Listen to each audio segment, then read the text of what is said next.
everybody. How are you? This is so exciting. Thank you for being here. I love this topic. We're talking about basically socio-political impact of African American style, which is really interesting, and I'm learning so much. So this panel is about specifically hair. So do the panelists want to come in? Oh, you're going to stay there? Okay, sounds good. Literally, the socio-political implications of how the hair grows out of your scalp. It's fascinating, and I'm really looking forward to hearing our panelists. I just want to say we have a hard stop at 2:30 because Akin Shimaya has to get to the airport, and I'm taking her there. So we'll get you back on schedule. So without further ado, I'm not going to get up here and blabber. I want you to hear from our panelists. We're going to start with Akin Shimaya, and then go to Darina, and then end with Marta. So Akin Shimaya. Good afternoon, everybody. My name is Akin Shimaya Nnamdi. I am a second-year doctoral student at the University of Miami, and I am currently studying sociology with a concentration in race and ethnicity and criminology. So here's my presentation. It's called Nappy Roots, A Thing of the Past, and it's basically just a discussion of the timeline of when Africans first came to the U.S. With their hair and where we are now currently. So initially, the Europeans, when they made contact with the West Africans, it was not about slavery. They were actually pretty much obsessed with the black body, remember that word again, and they actually,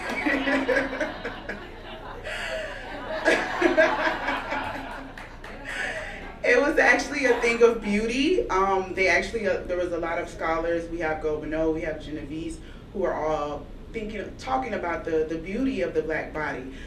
So then initially, like I said, it wasn't about slavery, but then as time progressed and they saw that there was some monetary benefits to the black body, that's when we have this whole dialogue that begins that they're trying to degrade blackness.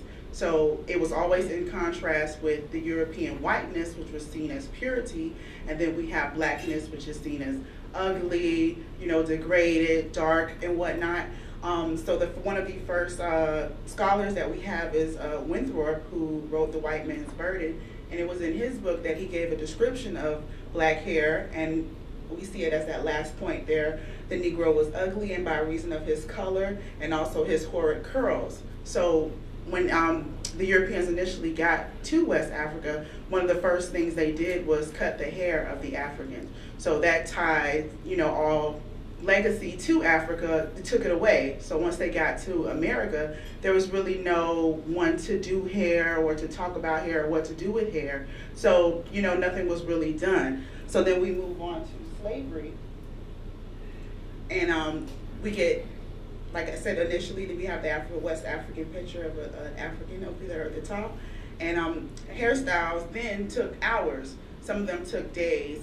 And the only people that did not do their hair were those that were mad or that were mourning.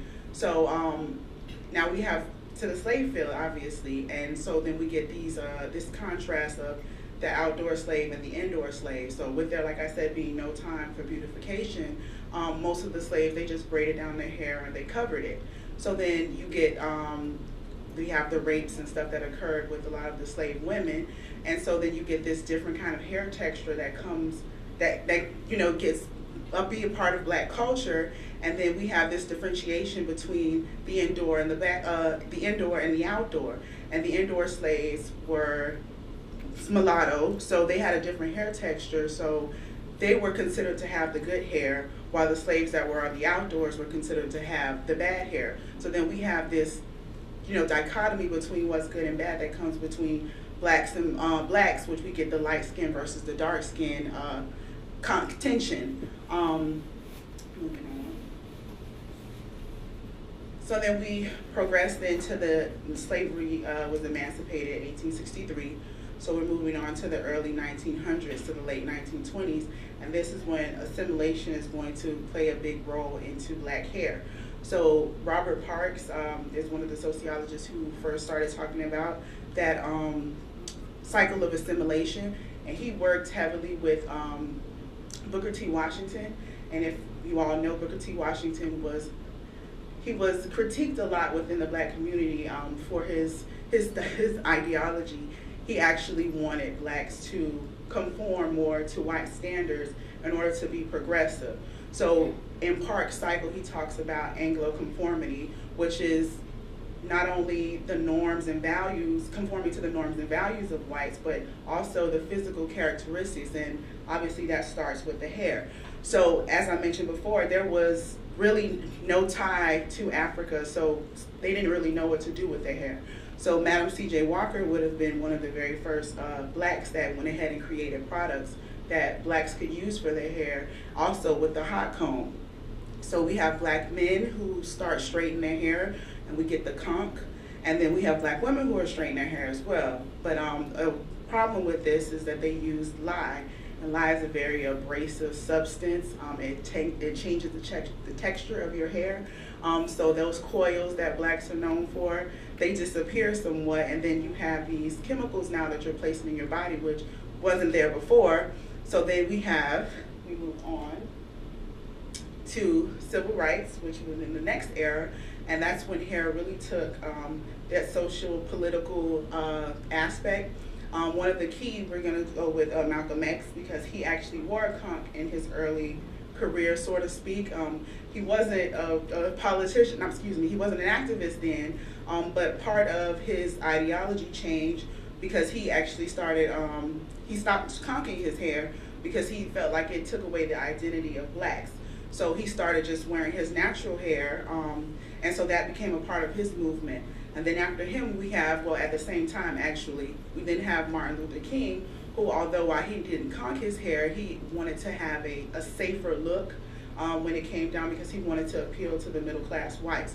So he comes with a classic trimmed haircut, which they call it the number one, which is just, which is the tapered trim look, as you can see in the picture. And then we have the Black Panthers, which we start with Stokely Carmichael, who in his later career became Kwame Ture, with SNCC, and they believed that King was too accommodating. And so part of their ideology was that they wanted to rebel against what the elders thought, which were the elders who would have been with Anglo-conformity. So then they started just letting their hair grow out. So that's when we start getting the fro, which we have come to know now. So 1968, that's when we was going to have the time frame, which is mostly a political statement. Then we have Angela Davis up there at the top, which was one of the women's, who she was not an official member of the Black Panther Party, but she definitely worked closely with the organization. And they were trying to affirm black beauty and to get more black faces out, and to say, like, you didn't have to conform to white standards, you didn't have to do anything to your hair, you could just let it grow naturally, because obviously there's no other person, so to speak, in the earth who have to, change their hair to accommodate anyone. So that was part of the ideology of just letting you do what you wanted to do with your hair, basically. And then, but it was definitely military, they made it very militant, and so there was this time frame in which the Afro was seen as, somewhat violent. That was associated with closely with the party, because they monitored the police in areas. So whenever we have these lynchings that are occurring, or we have these police officers that are killing people, the Black Panther Party was the key party who would deal with those issues. And with them having the Afro got the negative connotation that we sometimes hear. But then we have celebrities who came in as well, who using their Afros as well, who took away that type of negative connotation with it and made it, I won't say easier on white society. Okay, so then post-Black Panther movement, we have more media to get out basically on how to do your hair or what you can do with your hair. We got Afro Sheen commercials, which is more products. That was part of the reason why a lot of the slaves would cover their hair, because there wasn't really much that you could do with it. We have Jet Magazine coming out with things to show blacks, Ebony Magazine. Then you also have the rise of Pan-Africanism, which is this idea that all Africans are connected in their struggle, no matter where they are. It's all the same struggle. So once blacks are getting used to that movement or exposed to that movement, so to speak, they're going back to Africa. They're getting ideas on what to do with their hair. I'm just reading this off. They're getting ideas on what to do with their hair. So it's exposing them to styles that they didn't have previously. We also have Bob Marley, who became popular at this time, and he dreadlocked his hair. So that was another component that was added to it. Then you also have Soul Train, which was a TV show. Well, it's still popular too. Music shows, so to speak, in which you see all these black celebrities that are on these shows, and they're doing things with their hair, they're doing things with their style. So people are getting ideas about that as well. And then we also get the Jerry curl, which is the resurfacing of permed hair. It's not popular anymore, but it definitely had its run. And then we have School Days, which was a Spike Lee movie, and that dichotomy that I talked about earlier with the good versus bad hair. That Spike Lee movie had a very big, part in trying to bring light to where that originated and that tension that exists between the lighter and darker blacks. Okay, then we move on to 1990s and the 2000s, and we have more black faces in the media. The Jerry curl goes out of style. We get black sitcoms, we get black hair magazines. So that notion of not knowing what to do with black hair, that no longer exists, because we have all these now options that teaches us and tells us what we can do with our hair. Okay, now we're moving on to research and education. So now we're in the era of where we can now study those consequences of using these chemicals and harsh substances to our hair. And it's been linked that perming your hair has been linked with fibroids, tumors, and unbalanced hormones. So what we have now is less and less black women perming their hair. So we get the natural textures now, the ABCD crew. And then we got weave. I know that's a big thing in the black community. I actually started this presentation because me and my cousin, we were having this conversation, and she told me, I don't perm my hair, but she told me that I wasn't natural because I still use weave. But I let her know, it's my choice. I get to do my hair what I want. But I also thought about it as being part of that socio-political idea of black hair having to be uniform, and that everybody must do the same thing with their hair, when in actuality, everyone else gets to choose what they want to do with their hair. So in my opinion, rather, if you wear a weave or if you choose to perm your hair, I don't think that has anything to do with your blackness. It just has to do with your personal choice.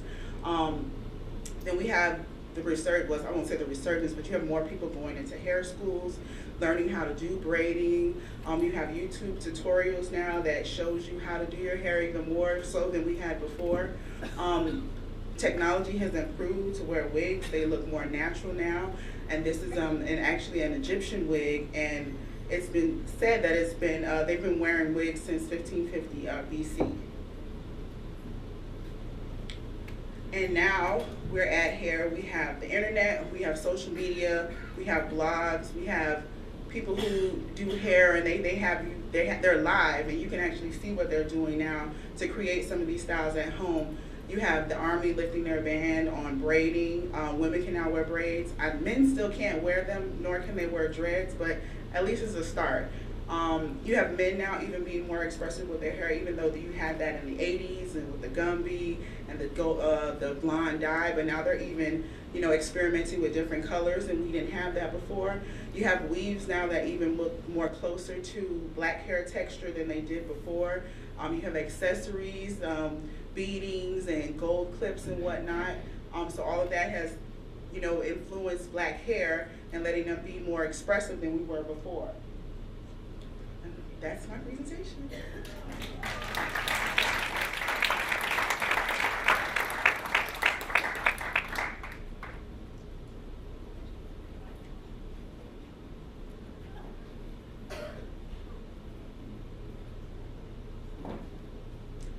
Hello, everybody. My name is Danila Pugacheva. I'm coming here from Louisiana State University, And I am very thankful to Jerry Ann organizing this panel. As I mentioned before to her, it's actually very scarce, the hair panels, so I was very, very excited when I saw it, the possibility to submit the proposal. So I'm very actually happy that three of us can talk about black hair, which usually is not a thing to do on one panel.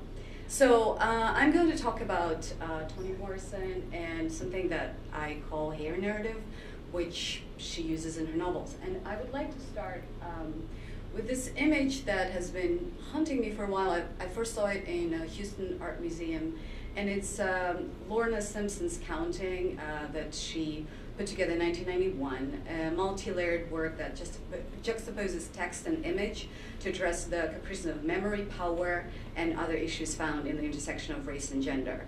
And I actually kind of cut it out for you to look at and to see what is actually going on.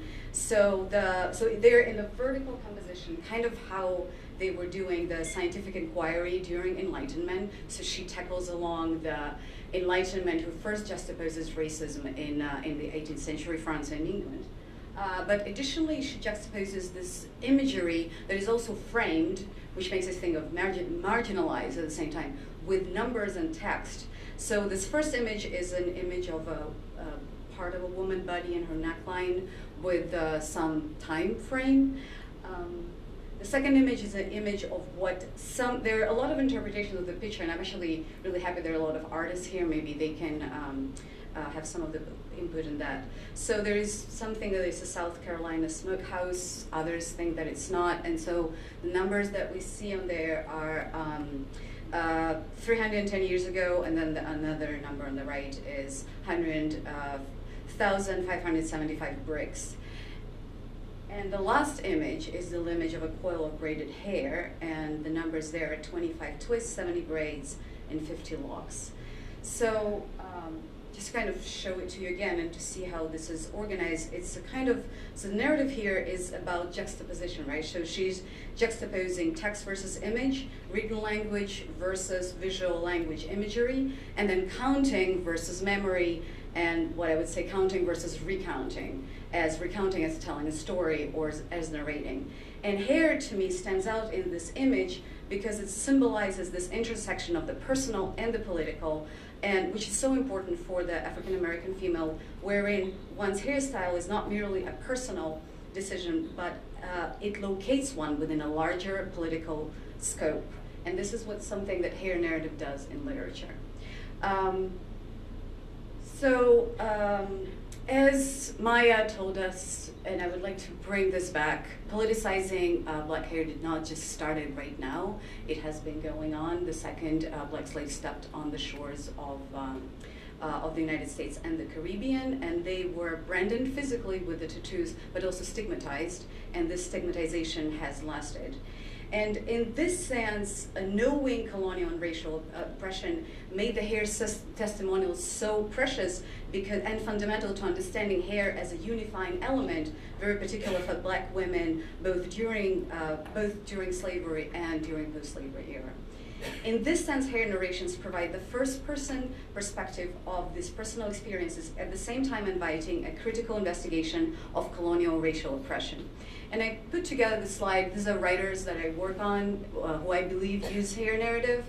Some of them you probably recognize. Maybe some of you know Adichie. Some of you probably see Jacques Changuet, and then Edwige Dandica. Some of them are francophone. There's Fabienne Canard and Gisèle Pineau. So it's not just I think my larger argument is that it's not just black as in African American, black as the experience of people of African descent.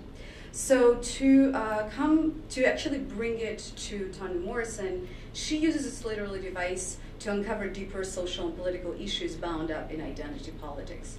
And so the book was written in 1987, and so she creates a narrative that doesn't simply describe people. She doesn't say, oh, she wore that kind of hair, or she had coils in her hair. She recounts the story of a family and mother-daughter relationship in order to uncover slavery and what happened right after slavery. And she shows, in order to discuss the inhuman and humane conditions of slavery, she kind of has to create her own language to tell the untold. And so some of the things that hair narrative tackles in the novel is, for example, Denver has these dreams when her mother comes at night and cuts off her head. Or Morrison actually, like hair narrative actually enriches African readings of the novel started by Theresa Washington and links hair to vegetation. What I'm going to talk about today is how hair triggers rememory, and this is Toni Morrison's term, and how it allows Sethe to revision her mother and her life as a slave. So just to quickly remind you what the novel is about, I imagine the majority of you know it, but just in case. So we're in post-Civil War United States. Sethe is a runaway slave. She killed her elder daughter and as she was a baby, and she also attempted to kill her other daughter and her 2 sons. And then many years after, she lives with her daughter who survived. Her name is Denver. And then they have 2 visitors in the house. One visitor is a former slave. His name is Paul D., who she knew from the old plantation house in Kentucky, and Beloved, a helpless young woman who happens in their house. And with 2 new people in the house, all the stories of the untold past, they come alive because Denver actually doesn't know anything about her mother's time at the plantation. And all of this trauma that seemed to have been buried with the body of the slaughtered child comes alive and disturbs the relationship that Sethe and Denver have. As Sethe remembers her past and recognizes her dead daughter in Beloved, the mother attempts to bond with her and seek forgiveness for having killed her. Eventually, Beloved flees and Denver becomes an outsider, and eventually she starts taking care of her mother and the household, and she manages to reestablish herself as a grown-up woman. Rememory is a word that Morrison invented herself by fusing 2 words, remember and memory. And Hirsch gives a really nice account of that. It is neither memory nor forgetting, but memory combined with the thread of repetition. It is neither noun nor verb, but both combined. Remember is Morrison's attempt to reconceive the memory of slavery, finding a way to remember and to do so differently what an entire culture has been trying to repress. And so my bigger argument that rememorial experiences of mother and daughter pass through their hair and permit them to access past experiences and reconnect with their female ancestors.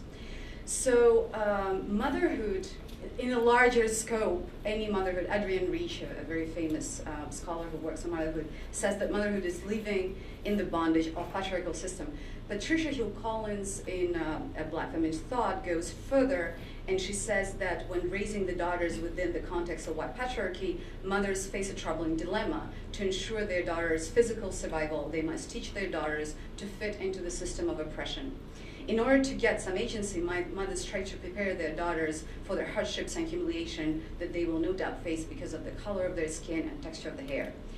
And I started asking myself why hair is so powerful in mother-daughter relationship, because obviously this is a mother who teaches the daughter, but there should be another level. And I found this book that's called Psychotherapy with African American Women, and there's a group of psychologists, Green and company, and they are kind of coming up with this explanation. How an African American mother feels about herself may be reflected in her attitude and care, not only of her own hair, but also of her attitude towards and care of her daughter's hair. They may even be generalized and they may even be generalized and reflect her attitudes and feelings about her daughter altogether. This relationship may lay the groundwork for long-standing, deeply rooted feeling of African American daughters about their hair, sexuality, self-image, femininity, racial identity, personal value, and adequacy. So hair, in this sense, is a reflection of woman's inner world that tells us more about herself, her life, her family, the way she feels about herself and her family in this world. And remember what Professor was telling us about his wife changing hair and changing attitudes. I think it actually fits right into this narrative. The oppressive conditions of the society Black mothers live in define their response to these conditions, as they have little control over events and circumstances that have great import in their lives, and they have the need to exercise control over some aspects of one's destiny, maybe displaced onto hair because it can be controlled in ways that other aspects of one's life cannot. So technically, if a mother can do her daughter's hair, she can gain certain control over her life without within the scope of her family. I'm sorry, something's happening in my computer. And my presentation closed. I'm just gonna go without it. So, sorry, my presentation closed. I would just have to go the way it is. So, give me 1 second, please. The way, it just kind of closed. It's okay, I'll just. I don't know why it's doing this. I apologize for that. What I was trying to say is that, so doing one's hair is a repetitive act. And in this repetition comes a connection to the past. And so in Beloved, where time is neither linear nor cyclical, memory and forgetting are replaced by the strange third notion Morrison calls rememory, where repetition and memory not simply a recollection of the past that returns, but its representation, its reincarnation, and thereby the revisions of memory itself. And the way it works out in the beginning of the novel, Beloved, the incoming daughter who was buried, sees Setha taking care of Denver's hair, and she looks at her and she says, "Have your woman ever fixed your hair?" And Setha freezes for a while. She doesn't know how to respond to it. She says, "No, she didn't." And then she goes into thinking about it. So she said, "No, I don't think she ever fixed my hair." But in having her daughter's hair in her hands and seeing her other possible daughter in front of her, she goes into that past trauma that starts rebuilding something that she didn't know she had access to. And she remembers her mother, who was a field slave and who was actually killed. And she remembers that she had a tattoo on her skin, and that Setha came to her mother and asked her to brand her as well, and her mother slapped her. And she could never understand then why she slapped her. She was really upset. But as she's thinking of what's going on and having the hair of her daughter in her hands, she thinks the following: "I didn't see her but a few times out of the fields, and once when she was working indigo. By the time I woke up in the morning, she was in line. If the moon was bright, they worked by its light. Sunday she slept like a stick. She must have nursed me 2 or 3 weeks. That's the way the others did. Then she went back in rice, and I sucked from another woman whose job it was." And then she starts remembering what she didn't have access at all. Her mother was a slave who came from Middle Passage. She came from a ship. And then she remembers that Nan, the woman who took care of her, actually told her that all of this, the children that she had, she threw them away because she was raped on the ship, and she threw those children away. And so as she's remembering all of this, she eventually drops the comb, and she cannot brush her daughter's hair anymore. And she's completely sucked up by the memory of what she just had. And so she collects the hair from the brush, throws it into the fire, which actually connects us to the African roots of the novel as well. And then she understands that she will do no matter what to make sure that her daughters will never be soiled, will never be raped, and will never be wronged. And doing her daughter's hair and taking care, they take care of their hair, is her manifesto of survival. So in this sense, taking care of hair goes beyond just understanding of, something that we brush, but for her, it's her manifesto. So I would like to bring back this picture and looking how it's layered and how it actually juxtaposes counting and recounting, but also looking at how hair is present, but it also looks like as a column, as a supporting certain things. So this is how I see hair narrative actually working its way in literature. It's a sub-narrative. It's not very apparent, yet it's very important to understand what's going on in the novel. And the last thing I wanted to mention, and it's a very well-known situation, that during the Hurricane Harvey and Hurricane Katrina, people used their vouchers, Black people used their vouchers to take care of their hair. Hairdressers volunteered their time to take care of their hair, because hair is normalcy. Taking hair makes people normal in the most abnormal situations. And slavery, what made hair abnormal, it refused people this possibility to feel normal in an abnormal situation. That's why I think this study is very important. Thank you for your attention. Thank you very much.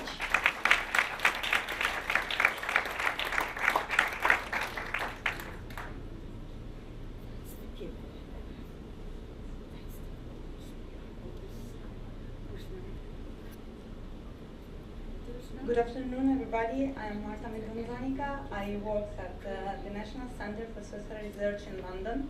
But today I want to make a trip with you to Italy. And I want to say that it is a truly honor for me to be here. And I would like to thank Jarianne, Linda, and the entire board of the Black New England Conference for giving me the opportunity to speak with you about the birth of the NAPPI movement in Italy. A movement that, growing from the hair root, brings up issues related to race, belonging, and activism. New forms of self-identification and the transition toward a collective sense of Black identity are twisted with hair. The hair of these young girls and boys is where the politics of body and the politics of citizenship policy interlock.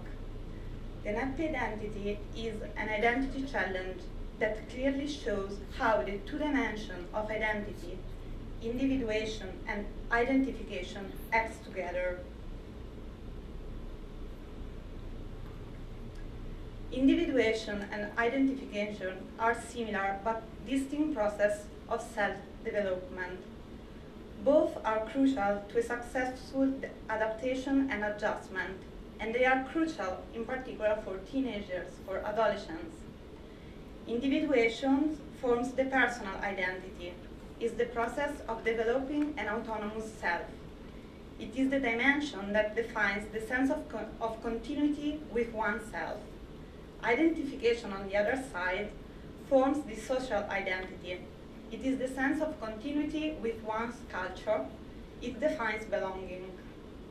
Psychological researches demonstrate that a successful identification exploration, so a successful social identity, requires progress in individuation, so self-identity. And NAPPI Italia, which is the first Italian natural hair movement, was born exactly through an empowering progress in individuation. Yesterday evening, in his powerful speech, Professor Ottolo said that when a woman changes her hairstyle, it's because she has a different conception of herself, and consequently, a different conception of the couple relationship. This is exactly what we can observe in the birth of the NAPPI movement in Italy, but with a tiny bit difference. The new self acts on the relationship with an entire country. It develops a new conception of Italianness. And I want to let the founder of the movement of NAPPI Italian, Evelyn, speaks, because I think it's better if it works. Before January, I thought I was the only girl who was defining herself as Afro-Italian. All the black people in Italy used to say, I'm African. But I'm not only African because I was born and raised here. I'm part of this society, and even if I don't want to be part of it, when I talk, people will just understand that I was born and raised here, because my accent is different from the one of my parents, because they came from Africa. But I know I'm also from Africa, but I'm also from Italy. Like, it's putting two things together, and Italy is not yet ready for this.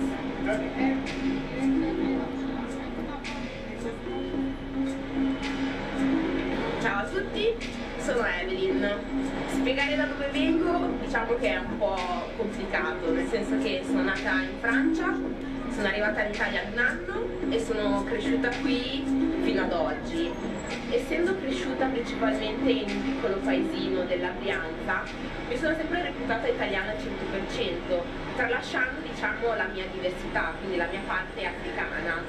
Milano diciamo è un po' più chiusa rispetto al paesino, perché mi ha visto in una parte della mia vita dove ero già cresciuta, mentre invece nel paesino tutti mi hanno visto crescere da piccolina fino ad arrivare a una certa età, quindi ero la Evelyn di sempre. Milano invece mi vedeva già cresciuta, quindi diversa, uguale a tutti i ragazzi neri, e questo quindi mi ha fatto diciamo, cioè mi ha proprio aperto, mi ha aperto gli occhi, mi ha fatto vedere veramente allo specchio chi ero io, che oltre ad essere italiana è anche una parte di me che è africana, che stavo comunque tralasciando e perdendo. Non ho proprio un posto preferito a Milano, mi piace molto andare al Parco Sempione, forse Okay, that's Summit. No, I made a mistake.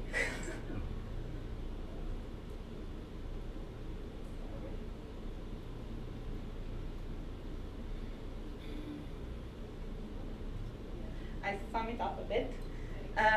What she was telling was that when Evelyn leaves the small city where she grew up and where everybody knows her, she's not Evelyn anymore. She's not a person anymore. She's just a black woman. All of a sudden, Evelyn feels she's framed, defined by stereotypes.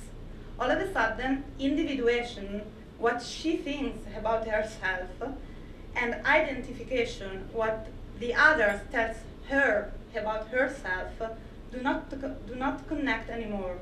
Evelyn has an identity crisis. She's not able to answer the question, who am I, anymore. So, long story short, she cuts her hair. She does the so-called big chop, and she starts looking for information about how to take care of Afro-natural hair. But she can only find information in American, English, and French. I want to go back to my Gli occhi. So she starts looking for this information, but she can only find them in American, in English, or French. So her mind has to translate everything to Italian, because as she said in this video, Italy is my country. I was raised here. I speak in Italian. She gets tired of this translation process she has to do, and she decides to open an Italian-speaking Facebook page about natural hair. It is January 2014, and Nappy Italia, the first natural hair movement made in Italy, is born. So this is what she said after creating the page. I translated it in English for you.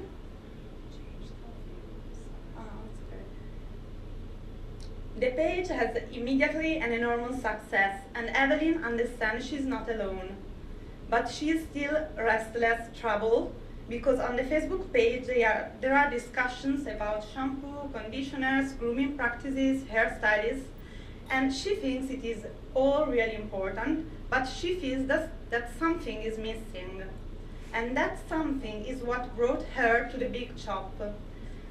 The identity issue is missing. So she starts writing about her thoughts, about her doubts, concerns, fears, and hopes.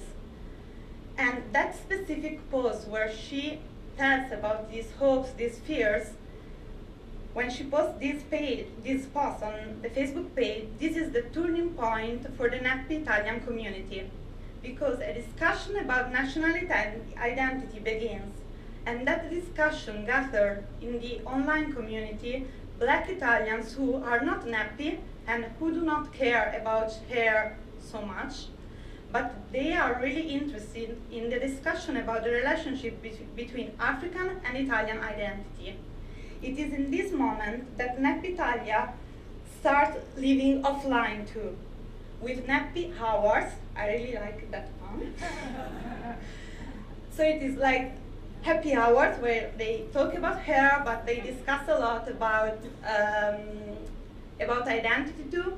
And to tell you the truth, the first name of the movement was Afro-Italian Nappy Girls. And during the first nappy hour, where my research starts, I was at the first nappy hour, there was like a gender issue in the contrary, because male speak up and say, we are here too. And so Evelyn changed the name. So it changed it to Afro-Italian, nappy without girls. And so the movement starts living offline with nappy hours and also flash mob. For example, this is a flash mob. This is the calendar. She's now visiting Verona, Firenze, Milano with the nappy hour. And as soon as she posts it on Facebook, there are people from all over the Italian regions, especially the Isles, so Sicily, Sardinia, where it is difficult to go, that they are asking, please come here because we are also here. And this is the first nappy hour in Milan. Now they are growing. And this is a flash mob. We are in the place of the Dome in Milan, and this is the hashtag "Don't touch my hair." And she's Evelyn.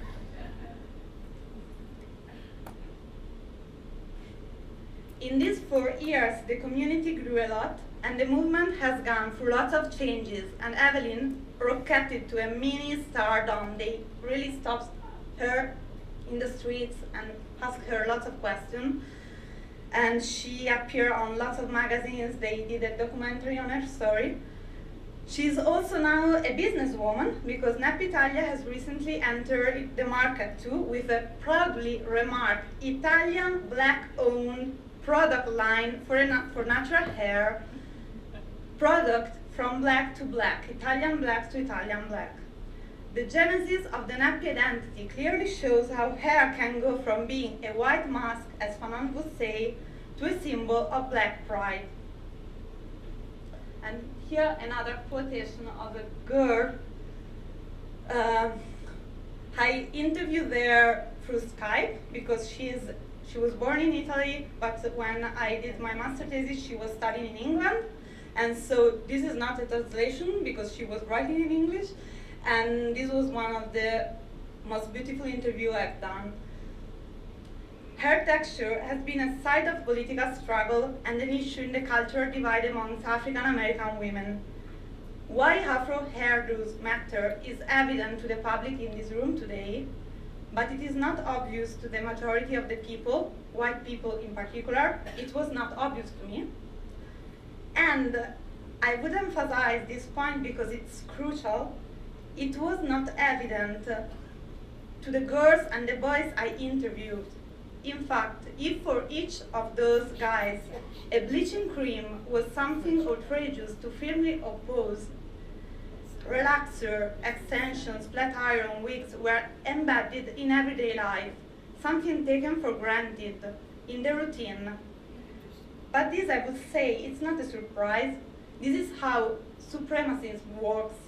And this is when it works better, because it is exactly when it is embedded in everyday life that is strongest, because it is hidden. In this way, white supremacy defines black people's common sense.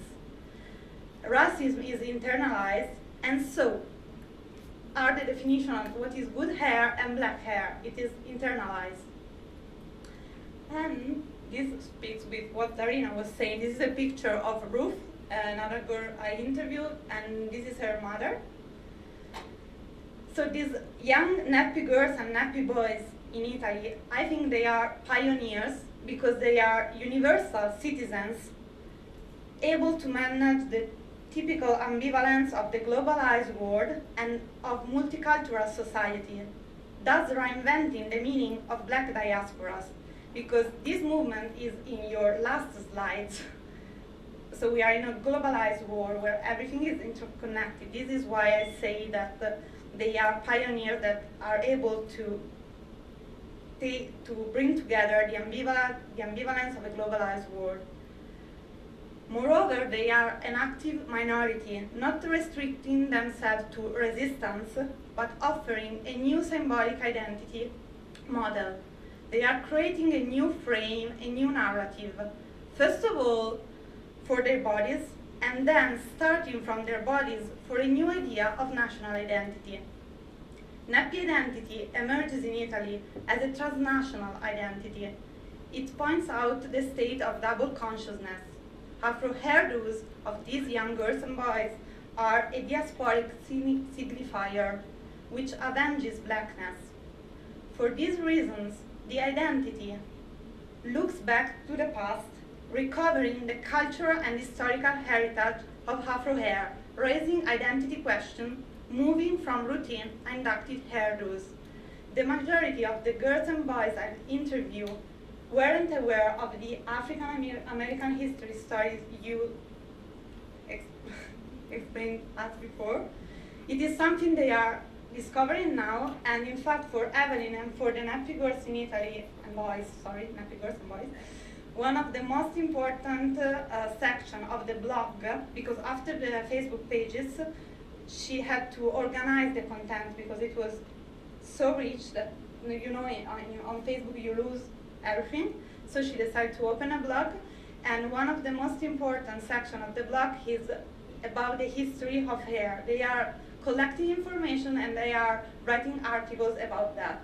And they say this is the most important section for them. So they look back to the past, but this identity, it is also future-oriented because it is a cultural innovation which acts in the real world and on reality by challenging the standards of beauty. The style of the hairdo speaks to the Exodus Black, encouraging greater self-consciousness of beauty practices because these guys had lots of problems with parents who were saying, we worked so hard to bring you here to Italy to make you study, and now look what you have on your hair. Those are savage hair, what are you doing? So they speak to the Exodus Black, but they also speak to the Italians because they are challenging the white standard of beauty and they are asking for inclusion and respect. This is my translation of a rap song, so sorry because all the lyrics are gone, but it is to give you a sense. The stories of these girls and boys show how collective belonging to the Nappy community brings with itself also a sense of being part of the Italian community and brings up the issue of the legal citizenship. The request of inclusion and respect arises from a body issue, let's say grows from the hair, but it goes beyond. The hair issue is intertwined into a national identity and sense of belonging to a nation. Black hair is personal, related to self-identity, but it's also political, related to the collectivity, to the identity of the collectivity. Sorry. To deeply understand the strong interconnection of style and culture, of body and politics, or better, of the politics of body, we have to consider the macro level.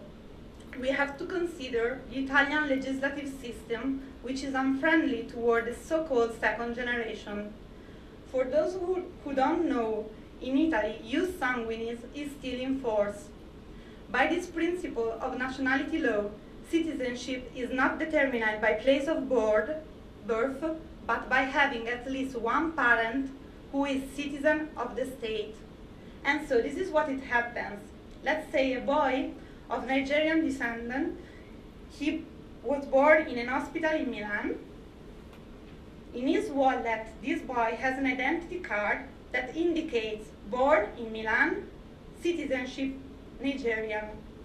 And so, here the identity question again, who am I?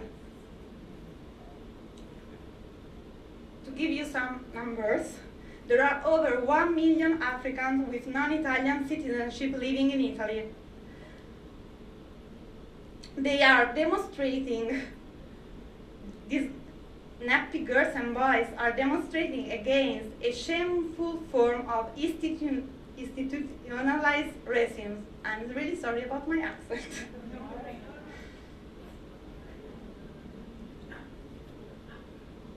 And they are also facing and opposing the explosion of violent far-right racism. This is a map that shows that one physical racist aggression every 2 days from the 1st June of this year is happening in Italy.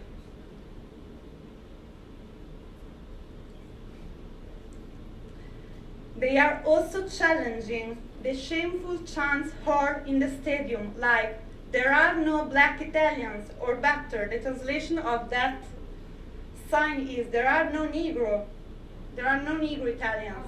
And this was put in a high school during a demonstration against jus sanguinis, so people asking for jus soli to change the law to open citizenship, and this was put there to say to their classmates, no, you are not Italian, you are Negro, you are black. And in this contest, these guys are there is a discussion about how to define themselves, and there is a discussion about which name to pick. There are people who think Afro-Italians is the best word. Other things it's not fair because Italy is a country, Africa is a continent. So why do everybody, when we talk about Africa, they think we are all together? No. So I want to be Nigerian Italian or Ghanaian Italian. Or otherwise, I want to use the term European Italians. Others say, no, we have to use black Italians, others just black, because we recognize we are part of the black diaspora, so we don't have to use Italian. So through all this discussion, they fight both for an equal perception of the black body and for equal rights. They work to reveal the white mask, and they ask for legal recognition. These black Italians often look overseas for inspiration because, as I was saying, they recognize themselves as part of the black diaspora. This gaze to African American culture, to Black Lives Matter movement, arises important questions. What is the meaning behind the concept of blackness in Italy? How and to what extent is the emergent struggles of black Italians related to African American histories? These are no doubt enormous questions, and I don't have the answers. Here, I simply wanted to begin a reflection about a style of resistance to anti-blackness in Italy. Nap Italia is a movement that clearly shows that there is something unique about the black experience in Italy. You were talking about Pan-Africans before. I think there is something unique in the experience of these guys in Italy. And first of all, because of the limited accesses to citizenship. Nap Italia is a new and powerful cultural movement that shouts, oh no, sorry, suspension. That shouts, we are black, that shouts, black is beautiful and Italian. And I want to show you the last photo.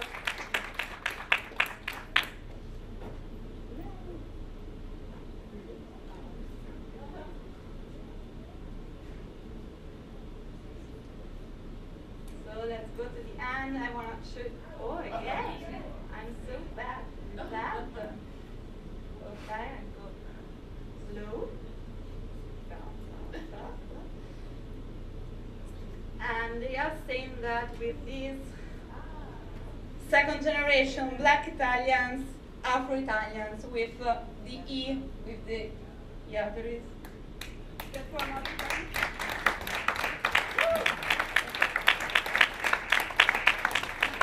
Thank you.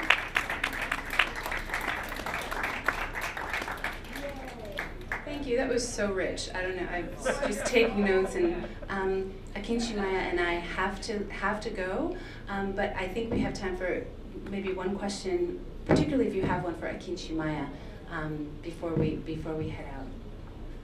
If you all want to come up here and field some questions. Does anyone have a question for our panel or for Akin Shimaya specifically, or a comment? Yeah, way in the back.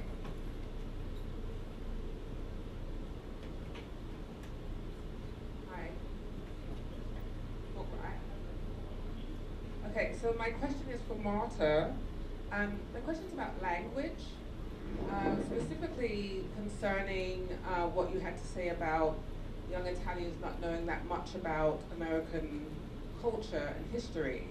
So the word nappy in its American context is not necessarily, well, it depends on what side of the fence you sit on in terms of whether or not you like that as a term to be used. But my question, I guess, really is, given that they don't have much understanding, according to what you said, about American culture, how then would they appropriate that term so readily? Is that something that they took from the American websites and then just kind of adapted it to something that was familiar to them? So I'm just curious why they wouldn't have selected a term that's relative to their own cultural background and dialect. Because I went so fast, but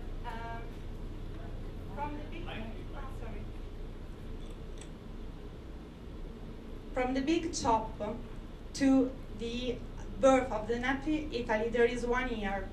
So the big chop of Evelyn is back in 2013, and the birth of the Nappy Afro-Italian Nappy Girls was the name of the page. It was a year later. So she had a year to search for information in English, in French, and that in that moment, she discovered this term and the story of the Afro movement here in America. And then she founded the page. And I think that to answer your question, I use the story of an interview I did. There was this girl who decided to wear her hair natural because she was studying pharmacy. And during a lesson, the professor wrote as example of the worst chemical products, the relaxer she was using. And so she realized, I am so green, I define myself as a healthy person, so I don't want to use them anymore. She told me that that period was the worst for her because she didn't like herself, because the idea of good hair and bad hair was still in the white idea of what is good hair and bad hair was still in her. So she was looking in the mirror and she wasn't satisfied with her hair. And also her parents and her boyfriend were against her. They were saying, what are you doing? And she was doing that just for a health issue. So she wasn't feeling good. Then she discovered the story you told us about. And that was the moment in which she started liking herself. But when she discovered the story, and it was after she decided to go natural. And that happened for lots of the girls I interviewed. One of them decided to go natural just because of money issues. She didn't have money anymore, and so she couldn't afford to straighten her hair. And it was difficult for her because she wasn't liking herself. And then she discovered because at that time the blog was already online, and she discovered a post about Angela Davis, and then everything changed for her.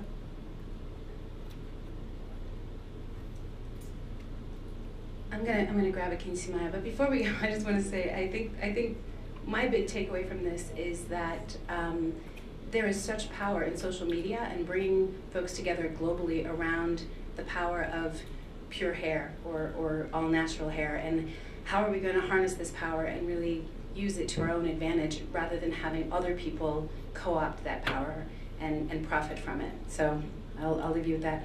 Someone else can take the mic. I'm going to take her to the airport. Bye. Thank you. I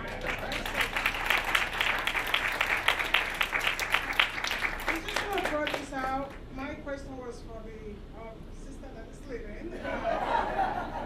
In regard to men that, the hair.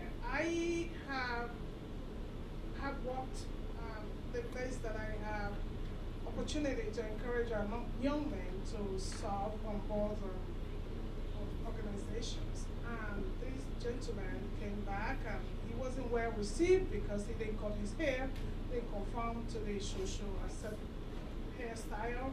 He has a dread. So I got calls every now and then from the executive director and the chair of the board that he's not professional. And so I'm in the middle to define what professional means by taking identity from this gentleman who he said, this is who I am and I want to show up to the board meeting this way. And then the organization will think that you're coming to the board meeting, you shouldn't have dread or all this hair. So, yeah, I know you have to be okay. Okay, I would just say that speaks to the institutionalized racism that I was speaking about, saying like there's this uniform way in which blacks have to wear their hair. So I definitely think that it's a personal thing as opposed to there being a set way of how you're supposed to go about that. It to each his own, and if you can handle the backlash that you're going to receive for whichever way you choose to wear your hair, then it's up to you as the individual to stand against those things. And if you can't handle it, then that's when you go ahead and you have to acquiesce and to change your ways or conform to those ways in which people find acceptable. But it's like I said, it's an individual thing, and if you can handle the pressure, go for it. And there's no set way for you to wear your hair.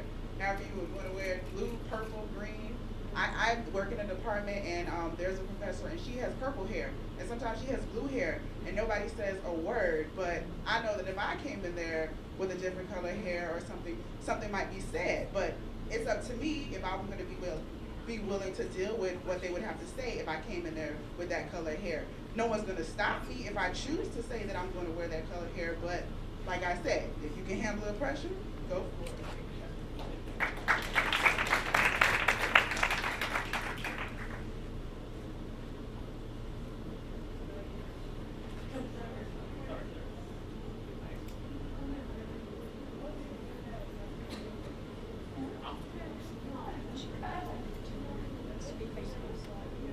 So I would really like to thank the panelists, especially Martha for speaking so eloquently in another language. So thank you very much. And I just have to tell a story.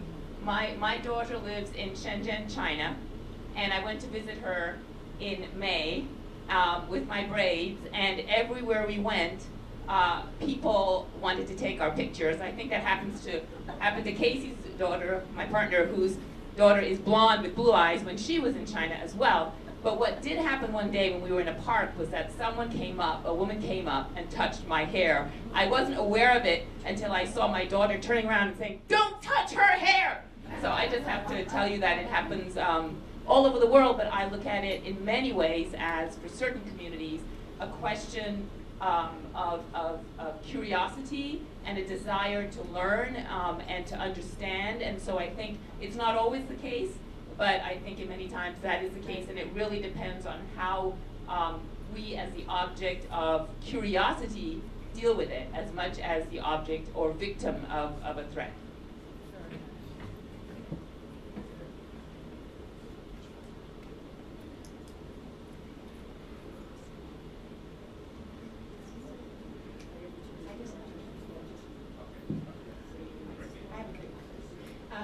I just want to mention, and I know that a lot of people wear this, that a lot of Africans, different tribes in Africa is tribal rather than just everyone is just the same. And that there are African tribes that women would wear their hair cut very, very close and shaved, and that it was a sign of beauty. It was considered beautiful, as like, for example, the Maasai. And there was also a lot of backlash for black women in this country that wore their hair shaved or very, very close. I being one of them when I was 15, and that was in the 60s, 70s, that when you wore your hair that way, it's very, you think that a natural was hard to be accepted. Like when you had your hair like cut off, then everybody made a big deal about it, you know, even a bigger deal, you know. And so I just wanted to say that that was another sign of beauty. More just a comment, but I work in international education, specifically helping professors create programs to bring their students to study abroad. And we are constantly, as an organization, trying to figure out how do we better support students of color. And oftentimes, when students are preparing to go away, a question that can come up is like, where do I get hair products? What am I going to find? Makeup and things like this.